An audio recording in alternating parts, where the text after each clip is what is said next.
Hello. This is okay? Okay. Okay, before I start, Dinesh has promised me that if I can finish it in time, I get 2 awards. Okay. And just to make it hard, he's also said it includes the question and answer session.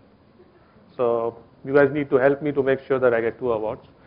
So quickly, like she said, 20 years in the CRM field, I've seen a whole lot of scenarios and a good amount of experience which have then led to this scenario.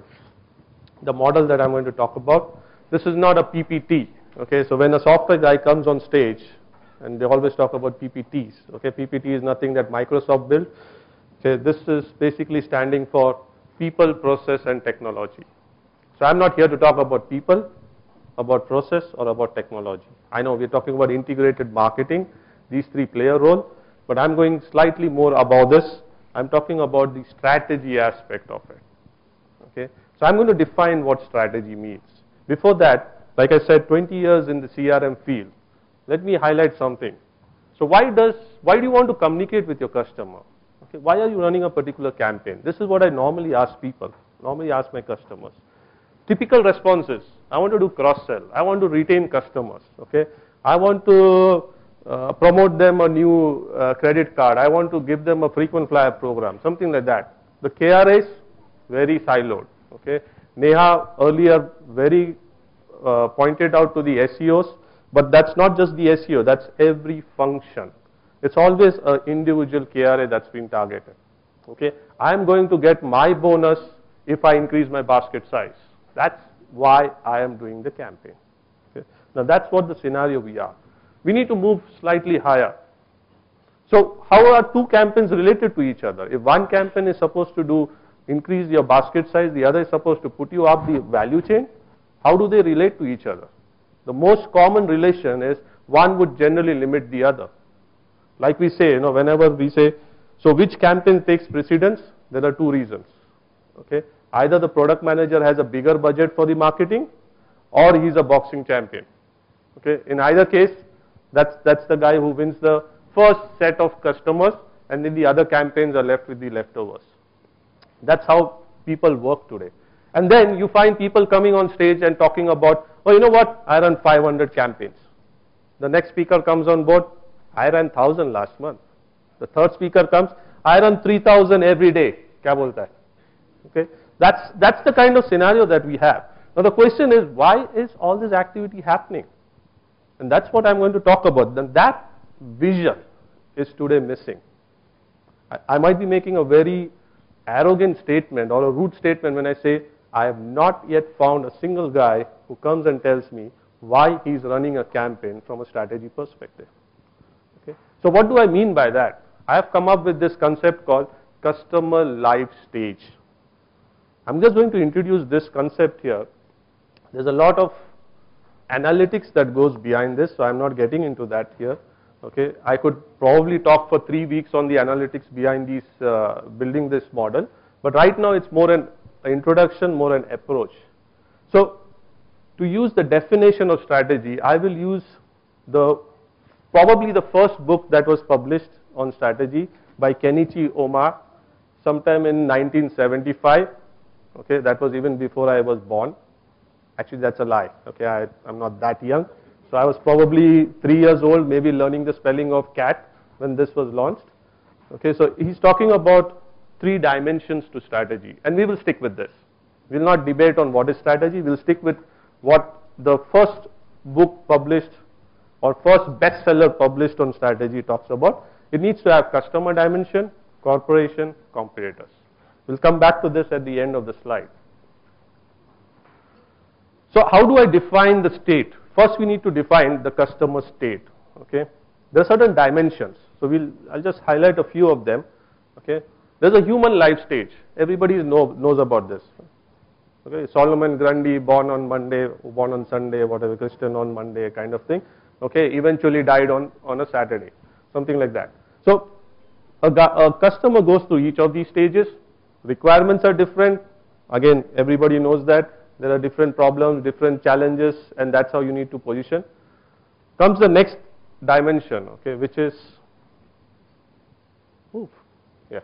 Product life stage. Marketing guys know this very well. Okay, when you launch a product, there's a certain introduction, there's an adoption stage, a growth stage, and eventually every product does decline.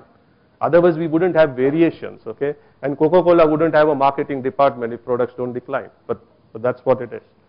And eventually, you can't have marketing without Kotler. So another slide from Kotler on the market life stage.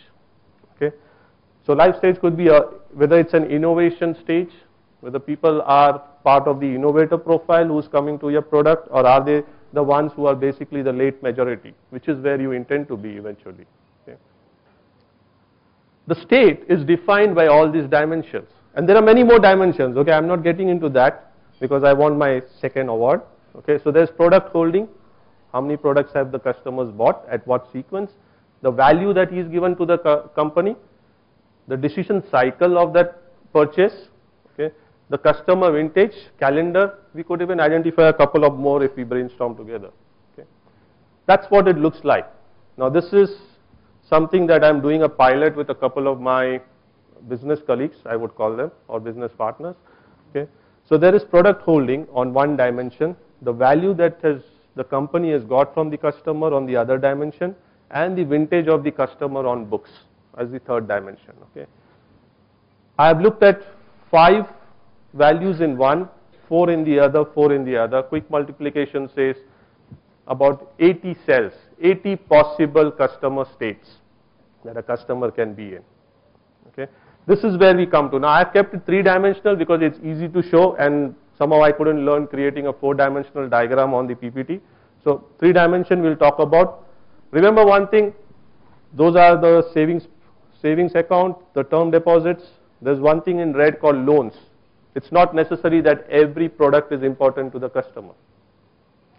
Okay, so next we look at what do we do with this. So 80 cells, we need to see how customer moves. So the first thing, when he enters, how does he enter? So let's say it's a bank. The first product that he buys is a savings account, and maybe he keeps 10,000 rupees as a deposit, as an average balance. Okay. As time goes on, as he moves from the 0 to 6 months to the 6 to 12 month bucket, there's more and more money being piled up into the savings account. So he moves to the next cell. He moves to the third cell, the fourth cell, the fifth cell. Okay. Eventually, every customer has its own path. The challenge here is to find the most common path of interest. It's not the most common path of traversal, it's the most common path of interest. Okay. So how do we define this cell? Now the cell is defined by dimensions, but we need to describe it. So if you guys have been into process mapping, you would know a concept called IDEFO. So I just borrowed from IDEFO, and this is what IDEFO has been adapted into. So you have a customer life stage cell, which is defined by the dimension. Each cell would have an entry criteria. So entry criteria could be when the customer balance moves beyond 25,000, he moves to the next cell. When he buys a new product, he moves to the next cell. Okay. Every cell has an exit criteria. When does he exit? And for each cell, there are certain binding factors which force the customer to remain in that cell. Now, for example, let's take just to borrow from the previous presentation. Let's take a website. Okay, a customer comes, he's scanning it, looking at it. Now that's a phase of the customer. You want him to register. That's the next cell. That could be the next step. Okay. Once he registers, you want him to come back. You want a repeated visit. You don't want a one-time visit. Okay. So these are all individual cells. Okay. But what happens is there might be certain binding factors for him. So the factor could be that maybe the JavaScript on his browser is not enabled. So there's no way that he can move to the next cell. Similarly, there will be certain facilitating factors. So facilitating factors could be a welcome mail which is going to him, which is telling him what's the next step that he should do. Okay, if you guys have looked at the way ICICI Bank markets its debit card, okay, they keep on pinging you and say, oh, look, if you buy now, you get iPad free. If you do this, you get that. If you do this, you get that. You are just 5,000 rupees away from your next award. So you keep on pushing him to the next cell. Okay, so that's basically the concept that we are looking at. And then for each of these, now comes the analytics bit. You identify what defines that event. When you identify the definition of that event, the identifier, you look at what drives that behavior. When you know the driver of that behavior, you look at what influenced that behavior, the driver. Okay? And that is what is all about the analytics bit. Okay? It is nothing new. Whenever you look at a marketing program, that's exactly what you talk of. Okay? What is new is how this entire thing has to fit together. Now remember, there are 80 cells and a customer can come into a cell from many different cells. It's not a one-to-one relationship. Okay? For us, this is the cell of interest and we need to see from what different position. Does he come from a savings account, a credit card? Does he come from a high value to here, or does he come from a certain time value of the relationship? So this is an example. Certain things anonymized to protect the customer, the company I'm working with, but it's a customer life stage cell which is identified by a number A1, B2 and C2, which basically says first cell in dimension 1, second cell in dimension 2, second cell in dimension 3. Typical time in that cell is generally less than 6 months. A guy gets into this cell when he opens a savings account, keeps an average monthly of more than 25,000, vintage is more than 6 months. Similarly, he exits this when he buys the second product. Okay. What keeps him there? We saw that there are certain people who have a savings account, but they have opened the savings account only because their employer forces them to open it. That's the only place where the salary is credited. So there's a concept called primary account and a secondary account. A primary account is something that you would generally use for your regular check transaction, bill payments and all that stuff. So what this was defined was, this was generally a secondary salary account. Salary comes in, it moves into some other account, which I am more comfortable with. ATMs are being accessed only to withdraw money, no other transactions. Okay? There is no attempt to use net banking. So unless these behaviors change, there is no way the customer is going to move to the next cell. Okay? Similarly, there are certain things that I can do to move him. So I can go and tell him, look, if you register for bill pay, I give you certain award, or I give you maybe 200 bonus points or 200 credit points or something. Debit card activation. Send him a debit card, force him. Okay? Net banking familiarity. HDFC did that wonderfully about maybe 5 or 7 years back when net banking was not in that big way. If you called up the call center for your last 5 balances, what the call center agent used to do is say, sir, you can get the same thing on net banking. Let me put you to the net banking. I will guide you. Okay? You put your PIN number. I will tell you how next to do it. The customer does that once, twice. He gets familiarized with it. Next time he goes to the IVR or the net banking and does it on its own. Okay? So that's how you get people to adopt. But the point is, you need to know what people need to adopt and where you want to put them into. Okay? Each of this is important. The source, the destination, the current state. So what is all this about? Okay, 80 cells. You're obviously not interested in all of them. First thing that we need to know is, as a corporate, as a business entity, which is the cell, or maybe more than one cell, that I am interested in, which is more valuable to me. Okay? Once I know that target cell, I need to see what is the path or paths which lead to that cell. When I have that path, I need to see what those customers are in each of those paths, and then design a program which will move them from one cell to the other. Customers are not going to jump from here to here. That goes against the basic human nature. And you can't change that. Okay? You cannot generate a need, as they say in marketing. Okay? So all you need to do is you can do a few things. You can either make it faster.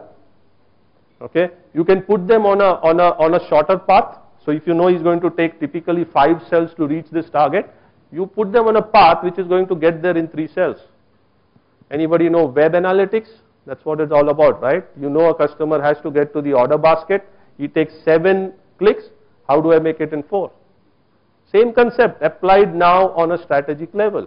Okay, nothing new that I'm talking about. So list the multiple paths that would get me there, find the customers that are there, and then design the campaigns. And then say, okay, the reason I'm doing this for this customer is because eventually after 6 months, I want him 2 cells down the line. That's my target. My target is not this campaign. This is just a tactical activity I'm doing, which eventually has to lead all these customers into that cell. So what does that come back to the same question? Why are you doing the campaign? So when I talk this, after this presentation, when I do a workshop back with my people that I sort of work as an influencer in their activity, now the thinking has changed. It's no longer I want to do cross-sell. It's about where do I want the customer to be. And then there are 6 campaigns which has to do in sequence. But I have a viewpoint of that now. I have a vision of that. I have something on paper.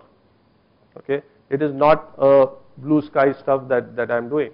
And eventually I might be doing small steps. I might be doing 1 step at a time, 1 campaign at a time, but I know where I want the customer to be, maybe 2 years down the line. Depending on the industry that you're targeting, okay, something might be 6 weeks if it's a retail, or it might be as high as maybe 10 years if it's a life insurance company. Okay, the time period varies. So back to Kenichi. Come on. Okay, so 3 C's. So how is this process that I'm talking about influencing these 3 C's? And that's where the strategic element comes in. Okay. So customers. So now I have a long-term view. It's not about this campaign. It's not about Diwali campaign or the New Year campaign. Okay, I know why I'm doing a New Year campaign. I know where in the stage this customer is, and I know where I want him to be, and that is why I'm doing this campaign. Okay, communication is now a sequence. It is not one-off. That's more important. After this, what? So if I sell you a credit card, what is after that? Do I sell you something more? Do I make you increase more credit card usage? Okay, or do I de-sell a certain product to you so that you can buy another higher value product? From a corporation perspective, from the business, it can even mean instead of having focused NRI segment, high value HNI segment or something like that, can I define a team which is going to focus on a cell? A cell talks about a customer having X number of products, certain value, doing a certain behavior. That's the profile of customers. Segmentation, okay, similar concept, but applied from a customer life stage perspective. Okay, can the compensation structures be defined differently now? Can it be basis the cell movement? Now I talk to a bank which has customers who, or they have this thing called relationship managers. Okay. The goal of the relationship manager, the way he gets his bonus, is the amount of money that lies in the customer account in his savings fixed deposit account. Okay, start of the quarter, end of the quarter, what is the difference is supposed to be the value add of the relationship manager. Okay, as let's say as a decently financially educated people, we know there are better elements that go beyond these 2 products. But the poor relationship manager is gold on this balance. There is no way that he's got an incentive to try and sell you an investment or a portfolio advisory services. Huge problem in the way the scenarios have been designed. Okay. So competitors, it needs to address them also. If you look at this, we can see at what cell is the maximum leakage or a significant leakage happening, and then we can design scenarios to stop that leakage, because now I know what is the influences of those behaviors. Okay. If I know the target segment and I know what source segments will lead to the target segment, I can define my acquisition profile. I can say, okay, this is the kind of customers I want to target, because I know that eventually these are the customers which is going to lead to the target cell that I'm looking at. Okay, so that's how we address the 3 dimensions of what a strategy should be. Okay, and that's what I thought I would talk about today here. So it's not about individual campaigns. We're not talking technology. There's enough written about it. We're not talking about people training. We're not talking about how processes, how offline and brick and mortar should have the same experience to the customer, because again, there are enough material out here. So I thought I'll just bring in a new perspective out here, okay, which is the strategic aspect of the entire exercise. So it's a new concept. It's a new white paper that I'm writing. If you need more information, like I said, there's a lot of analytics which go behind it. I've written a series of articles in the Analytics India magazine. So if you just go to that and look at the top authors, I would be right number 2 on that right now. Okay, or if you need information, that's the email ID. You can always talk to me. Okay, I can talk 3 weeks non-stop on the analytics that goes behind it, because it's not something that will happen overnight. It's a completely different aspect, a completely different way of looking at how you talk to your customers. Okay, so this is what I thought I would cover today, and maybe I have 3-4 questions before I lose my second prize.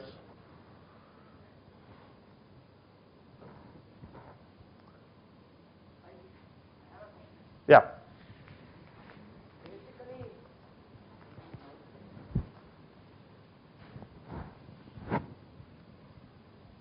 Sir, basically what we call in our academics is what we call this recency frequency value. That is the RFP model you wrote. It could be one of the dimensions. Correct. Yeah. But what normally happens is RFP is something like a backward looking model. We have something refined more than that. I think that also you should try. RFP is normally a backward looking model. Okay, if we have something more than that that has come up. Yeah, with huge amounts of data that is lying now.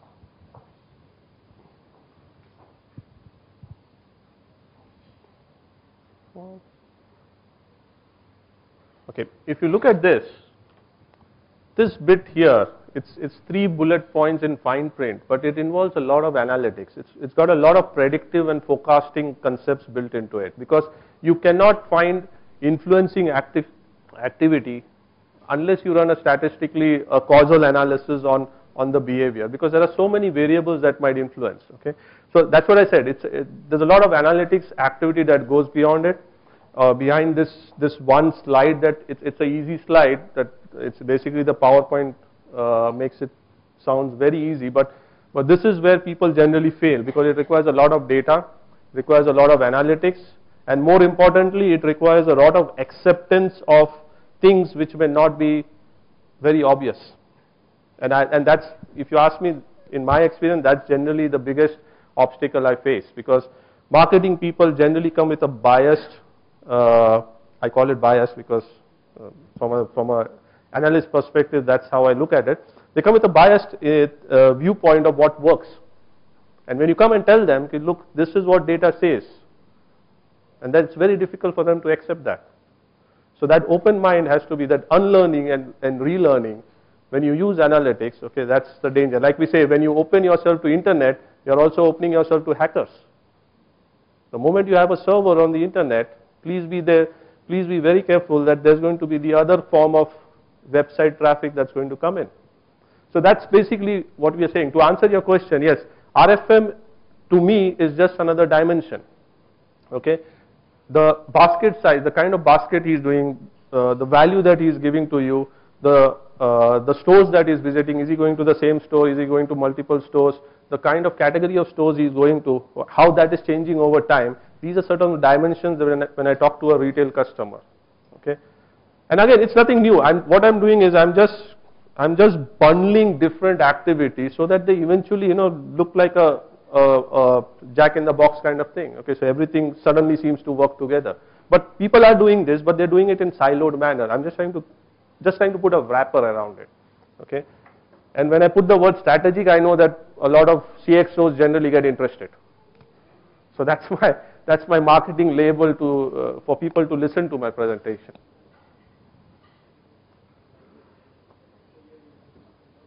So, yep, yes.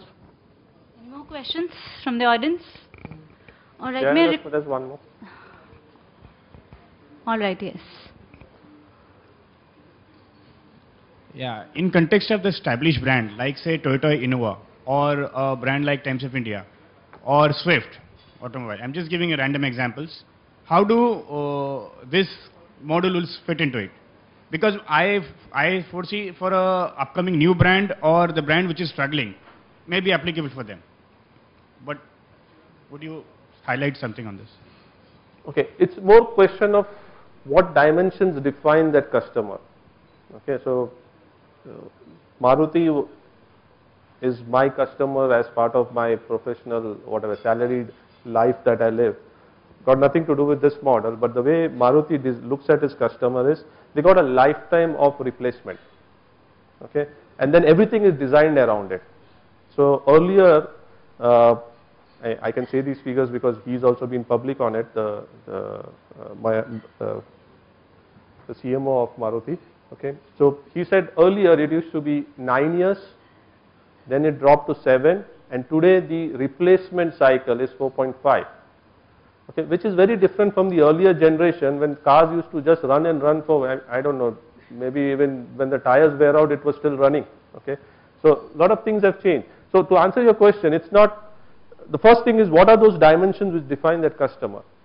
Okay, the interaction is very less when you talk of an automobile, and what we found is the higher the value of the automobile, the interaction is even more less, because the lower value automobiles, the car owners generally drive the car themselves to the service center and make sure it gets serviced. Okay, in Maruti, when we were doing the customer analytics project, what we found was the higher value is generally the driver or the chauffeurs who bring in, and the contact number given to the service center is also of the chauffeur. So now there's a high value customer and you have lost contact with him. So there's a different challenge in that industry. Okay, so to answer your question, first we need to define what those dimensions are, and once we define those dimensions, then it's all about behavior modeling, as we call it, or behavior analytics. Just that, I know it didn't answer your question 100%, but maybe we can sit with some automobile company and look at how things work out there. My question is precisely for the established brand, like say, I'm just repeating, Times of India or Innova, or for that matter Swift. Is this model applicable to them? Because I foresee there is no challenge to them. If there was no challenge, Innova wouldn't be advertising. No, see, it is... No, okay, to answer, okay, don't take me in a wrong way. What I'm saying is, from a customer engagement perspective, okay, there's a certain lifetime of the customer. Even an established brand like, let's say, Innova, okay, has got a replacement cycle. Maybe they have not reached it right now, but eventually they will. Okay, and when they've reached that, how does that customer engagement work? Now, all the automobile companies are focusing big time on service. You know why? Because that's the only time they can talk to their customers. Everybody that I've spoken to, Tata Motors, Maruti, the two guys that I have been personally interacting with, they all are now focusing on service. More than the selling. The mass marketing will do it. That's excellent. Okay, the test drives do it. In fact, people buy nowadays. The guys who actually do test drive don't buy it.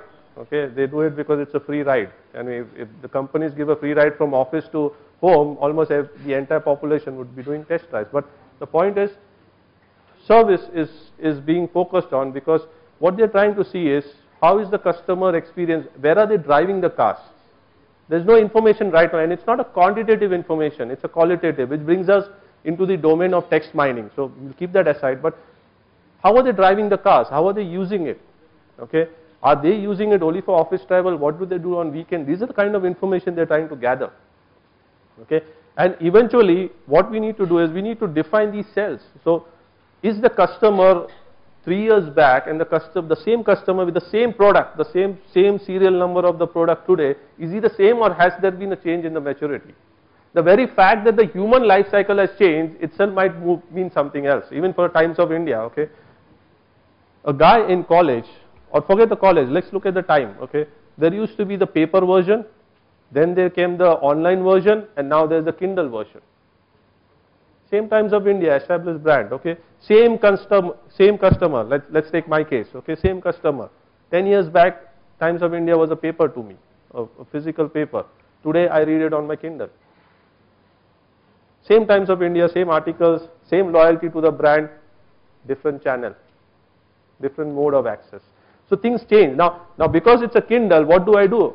Can you advertise to me? I can bypass all the advertisements. Where does Times of India get its money from? From advertisements, right? I am bypassing it. What's the value of me as a customer to Times of India now? We're slightly running out of time, sir. And I lose my second award. Not like that, sir. May I please request Ms. Sneha Modgil, Founder and Director, Tech with Consulting, to please present a memento to Mr. Dsilva.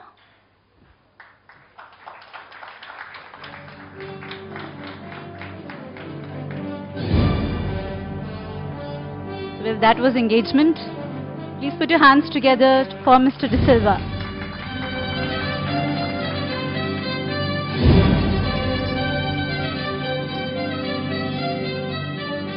I request